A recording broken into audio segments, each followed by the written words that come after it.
So this is the RTX 2060, literally the cheapest graphics card you can buy that will get you into ray tracing, a brand new technology from NVIDIA. And for this video, we were challenged by the Tech Fam to build a ray tracing system for only $250. Does it work? We don't know yet, but are we going to make it look really good? We're going to try our best. But first, a word from today's sponsor. This video is brought to you by Advanced and their Focus Energy formula. Their nootropic formula is miles ahead better than anything else on the market, and that's coming from somebody who has drank G Fuel for the past 2 years. I've completely switched to Focus Energy, and it's been a life-changing experience. If you're somebody who still drinks Monsters, Red Bulls, or even G Fuel, I would highly suggest you give Focus Energy a shot and use code TOASTY on checkout to save 15% this week only. So please, if you are interested, check the link in the description down below and be sure to use code TOASTY at checkout. Alright guys, so this really epic freaking $250 system is going to consist of the Xeon X3460. It is a 4-core 8-thread Xeon server processor, but this of course is just going to be a regular old desktop. It's just hiding under this nice stock Intel cooler, but you know, no worries because we have the Hyper 212 Evo to just sit on top of it just like that. So the processor itself we actually got for a pretty good deal at $24 off of eBay. For the motherboard we have the H55 from Gigabyte. This actually came with 4 gigs of DDR3 RAM, and on eBay we were looking at $69.95 to get this motherboard, the RAM. Then it randomly came with like a 1st gen i3 if I remember correctly, but you know, it doesn't really matter. And then of course, because we needed 8 gigs of RAM, we were able to find 2 2-gig sticks of Crucial DDR3, and that was only $9.50 with free shipping of course on eBay as well. For the power supply, we have the Thermaltake Smart 500 watt. We actually had to go with Amazon for this one, so it's a brand new power supply, but it's 500 watts. It'll be more than enough to power this RTX card, and we paid $37.76 for it, brand new. Now for storage, we went with this Intel SSD. It's a 256 gigabyte SSD. One of the stipulations of the contest is we had to get a drive that would fit all the games we were benchmarking, and this was actually just enough. Literally, we have about 30 gigabytes of storage left after installing all the games and programs that we're going to be benchmarking later in this video. But it's a basic SSD. It's 2019. You got to go with SSDs even for the cheapest of PC builds, and at $29.95, it's not a bad price. Now, since we got a Xeon, which is really known for good overclocking, we had to get a really nice cooler to cool it. And of course, we had the Cooling Master Hyper 212 Evo, which we picked up on eBay for $22. Not the best price for a Hyper 212, but it's a beefy air cooler that will work perfectly for us to be able to get good overclocks on that Xeon to reduce the bottleneck that will definitely happen with this RTX 2060. This is not going to be a perfect system, but we're going to try to get it as close as we possibly can. Now you might be wondering, there's something missing from this desk, and you're right, we don't have a case. We'll get to that in just a second, but to add some aesthetic to our case that we're going to be using, we have an RGB strip that we bought on eBay for a grand total of $11.47.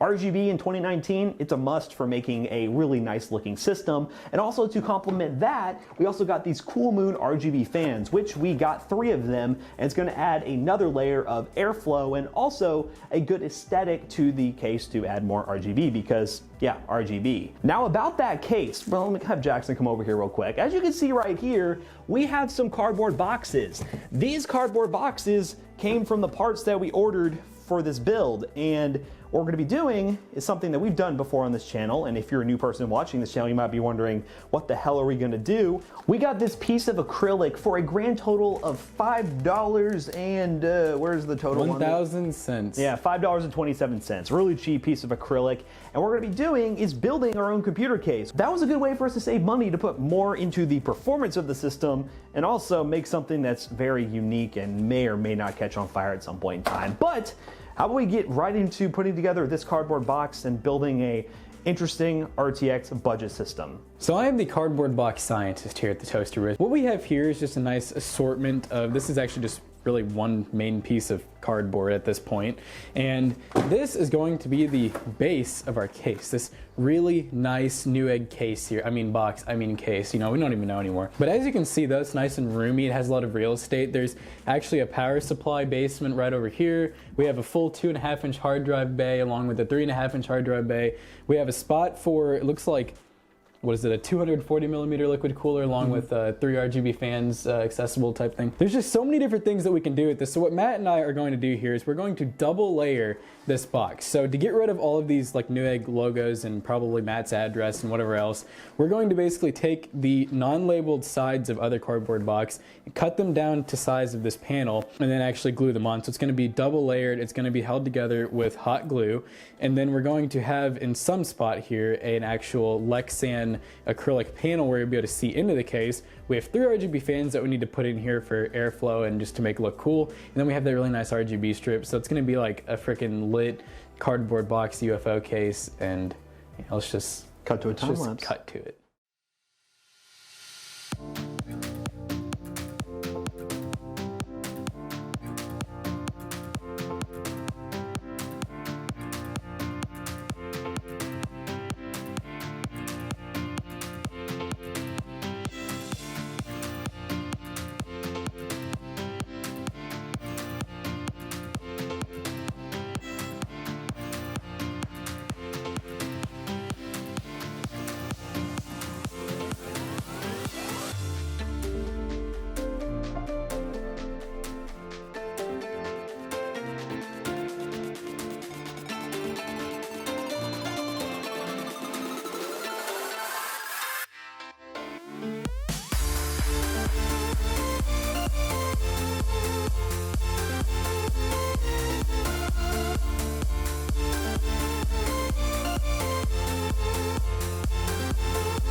Alright guys, so now that the cardboard box is finished and ready to go, we can start benchmarking it. But first, let me talk about the troubles that I've had with this platform. The key reason we went with the Xeon was because we wanted to overclock it, and well, that didn't actually work out because we made a few mistakes along the line. First up, the memory configuration. We went with some really cheap DDR3 memory that actually, even if we try to overclock it, won't go above 1066 megahertz, which is very bare bones DDR3 speeds, and because of this, our overclocks have been very unstable. The memory that we used was just honestly not that good. In the configuration we were using it struggled to hold any sort of overclock. We did manage to get an overclock to hold for our Cinebench run, which you can see as we go through the benchmark numbers, but everything else we actually had to run at its stock clocks, which boosted up to 2.9 gigahertz. Not awful, but really is going to gimp us in this competition, and the risk that we pulled by trying to do a Xeon build